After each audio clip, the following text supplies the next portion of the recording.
आपका हमारे YouTube channel perfect knowledge में। जैसा कि आपको पता है, हमने पिछली वीडियो में आपको ऊष्माक्षेपी और ऊष्माशोषी अभिक्रिया में अंतर पढ़ाए थे। आज के इस लेक्चर में, आज के इस वीडियो में हम आपको विद्युत रासायनिक श्रेणी या सक्रियता श्रेणी को पढ़ाने वाले। वैसे तो इस टॉपिक का वर्णन तीसरे चैप्टर में हुआ है, लेकिन इस टॉपिक की, इस हेडिंग की इसी चैप्टर में हमें आवश्यकता है। जैसा कि आपको पता है, अगला जो मेरा टॉपिक था वो था कि द्विविस्थापन अभिक्रिया और विस्थापन अभिक्रिया। तो जो विस्थापन अभिक्रिया है उसमें हमें कैसे पता चलेगा कौन सा तत्व अधिक क्रियाशील है और कौन सा तत्व कम क्रियाशील है। तो उससे पहले हमें वैद्युत रासायनिक श्रेणी पढ़नी होती है।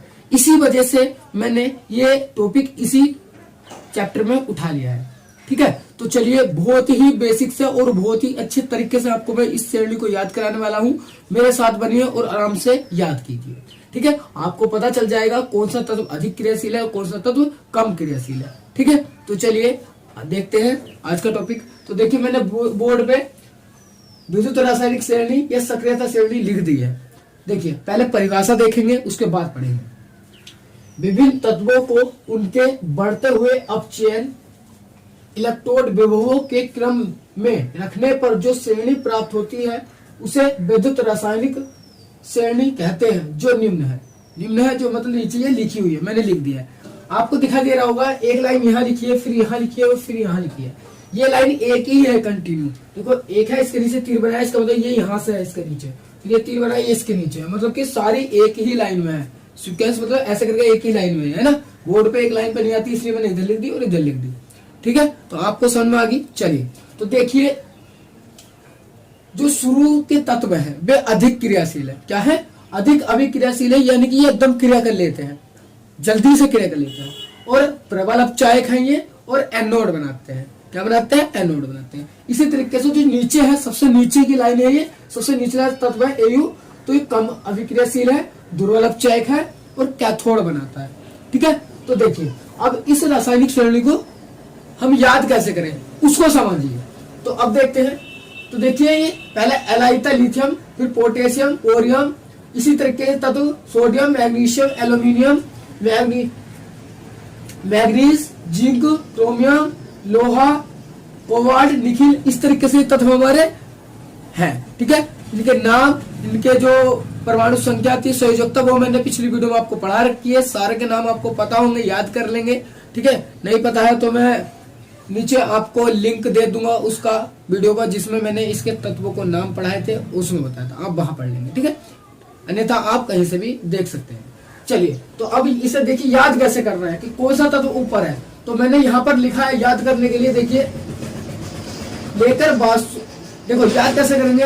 ले एल आई, के वा बी ए, सूरी एस आर, को सी ए, ना एन ए, मुझे एम जी, अल ए एल, मीना एम एन, जी जीएडन, क्रो सी आर, फ्री एफ ई, सी डी, को सी ओ, नहीं एन आई, सुना एस एन, पी डी, पर अपनी तरफ से जोड़ दिया, पर हम मतलब एच, और गाय चप्पा, गाय का कोई अर्थ नहीं है, चप्पा करता, सी से सी यू, एच से एच जी, ए से ए जी, और पी से पी टी, और ए से ए यू है। तो इस तरीके से ये याद होगी। कैसे? के लेकर बांसुरी को ना मुझे अलमीना जी, क्रोफी सीडी को नहीं सुना, पीडी पर हम गाए चप्पा। इस तरीके से याद हो जाएगी। एक बार फिर से रिवाइज कराऊंगा मैं। लेकर बांसुरी को ना मुझे अलमीना जी, क्रोफी सीडी को नहीं सुना, पीडी पर हम गाए चप्पा। तो इस तरीके से याद करेंगे। देखिए, जैसे ले, यानी कि ले से है एल आई, के से के है ना, लेके बा से बी ए, सूरी से एस आर है। इस तरीके से सारे तत्वों की हमने इस तरीके से लिखे हैं और ऐसे हम याद कर लेंगे। ठीक है, इनको रिलेट करने के लिए मैंने ये आपको बोर्ड में नहीं लिखना, अगर ये श्रेणी बनाने को, ये ओनली याद करने का तरीका है। ये याद करने के लिए लिखा है मैंने। ठीक है, आपको दिखाई दे रहा होगा जो नीले मार्कर से लिखा हुआ है, ये और ये केवल याद करने के लिए है। अब इस श्रेणी के, अब हमें पता चल गया। देखिए, सबसे अधिक जो अभिक्रियाशील है वो लिथियम है, एल है, उससे कम पोटेशियम, उससे कम बोरियम, उससे कम एस आर है, उससे कम सी है, फिर एन है, इस तरीके से सारे हैं। ठीक है, तो हम जैसे हम कोई अभिक्रिया कराएंगे, मान लो ये हमारा तत्व है और ये किसी के साथ मतलब कि लिक्विड में मिला हुआ है, तो ये इसको उठा के फेंक देगा क्योंकि अधिक क्रियाशील है ना। तो इस तरीके से हमें उसमें अभी जो विस्थापन द्विविस्थापन अभिक्रिया आएंगी उसमें मैं बताऊंगा आपको, तो आपको जल्दी से समझ जाएंगे।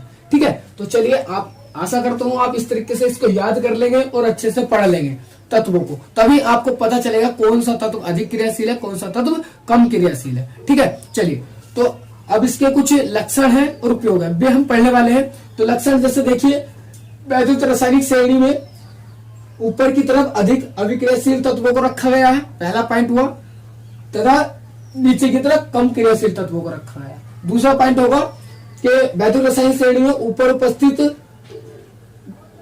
तत्व प्रबल उपचायक बनाते हैं और नीचे उपस्थित तत्व दुर्बल अपचायक बनाते हैं, और वैद्युत रासायनिक श्रेणी में ऊपर उपस्थित तत्व एनोड बनाते हैं और नीचे उपस्थित कैथोड बनाता है। चलिए, तो इस तरीके से इसके कुछ लक्षण हैं, वो मैं बोर्ड पे लिखूंगा तब पढ़ेंगे। ठीक है, आप उस पर तार भी लेंगे। चलिए, तो आप इसका स्क्रीनशॉट लेंगे। चलिए, तो अब इसके लक्षण और कुछ उपयोग देखते हैं। चलिए, अब देखते हैं इसके लक्षण।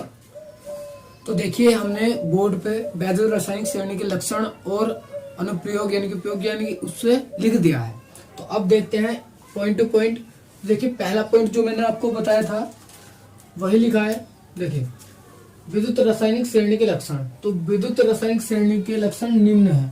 क्या है? निम्न है, नीचे लिखो है। चलिए, तो पहला देखिए, विद्युत रासायनिक श्रेणी में ऊपर उपस्थित धातुओं की क्रियाशीलता अधिक होती है, जबकि नीचे उपस्थित धातु की क्रियाशीलता कम होती है। तो उसमें भी मैंने यही लिखा था कि ऊपर उपस्थित धातु की क्रियाशीलता अधिक होती है और नीचे की कम होती है। तो पहला पॉइंट यही है। चलिए, दूसरा देखते हैं, विद्युत रासायनिक श्रेणी में ऊपर उपस्थित धातु प्रबल अपचायक होती है, जबकि नीचे उपस्थित धातु दुर्बल अपचायक होती है। ये पॉइंट भी मैंने वही बता दिया था। चलिए, तीसरा पॉइंट आया, विद्युत रासायनिक श्रेणी में ऊपर उपस्थित धातु के एनोड बनाए जाते हैं, जबकि नीचे उपस्थित धातु के कैथोड बनाए जाते हैं। क्लियर है? चलिए, चौथा पॉइंट देखते हैं, विद्युत रासायनिक श्रेणी में हाइड्रोजन से ऊपर उपस्थित धातुएं अम्ल के साथ क्रिया करके हाइड्रोजन गैस मुक्त करती हैं। यानी कि हाइड्रोजन से जो ऊपर की धातु है हमारी, वे अम्ल से क्रिया करके क्या कर देंगे? हाइड्रोजन गैस बाहर फेंक देंगे। तो देखिए, जैसे एन है, एन हाइड्रोजन से ऊपर था हमारा, है ना। तो देखिए, अम्ल है HCl, हाइड्रोक्लोरिक अम्ल, दोनों ने क्रिया करी, क्या हुआ? हाइड्रोजन गैस बाहर फेंक दी। तो ये तत्व, ये वाला पॉइंट चौथा यही कह रहा है कि हाइड्रोजन से ऊपर जितनी भी धातु है सब अम्ल से क्रिया करके हाइड्रोजन गैस बाहर फेंक देंगी। ठीक है, तो चलिए, ये 4 पॉइंट थे, आपको याद कर लेने हैं। लक्षण पूछे, और एक बात बता दूं, लक्षण ये विशेषता,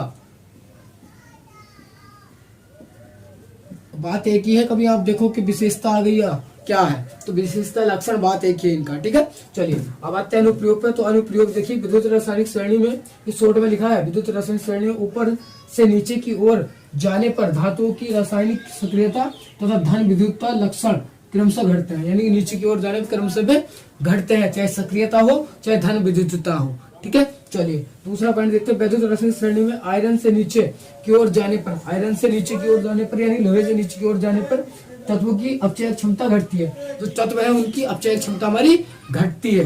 ठीक है, चलिए, तीसरा पॉइंट, विद्युत रासायनिक श्रेणी में आयरन से नीचे स्थित धातुओं के ऑक्साइडों का हाइड्रोजन द्वारा अपचयन होता है। किसके द्वारा? हाइड्रोजन द्वारा अपचयन हो जाता है। ठीक है, तो इस तरीके से इसके वैद्युत रासायनिक श्रेणी के लक्षण थे, है ना। लक्षण, अनुप्रयोग, आपको दोनों ज्यादा नहीं, दो या इसके 2 पॉइंट 3 पॉइंट या इसके 1-2 पॉइंट याद कर लेंगे, है ना, पूछ लिए जाते हैं आपको। ठीक है, वैसे ये तीसरे चैप्टर में टॉपिक था, लेकिन मैंने इसी चैप्टर में पढ़ाया है क्योंकि इसमें इसकी जरूरत है। ठीक है, तो चलिए, आप इसका स्क्रीनशॉट लेंगे। चलिए, तो भाई आज के लिए इतना ही।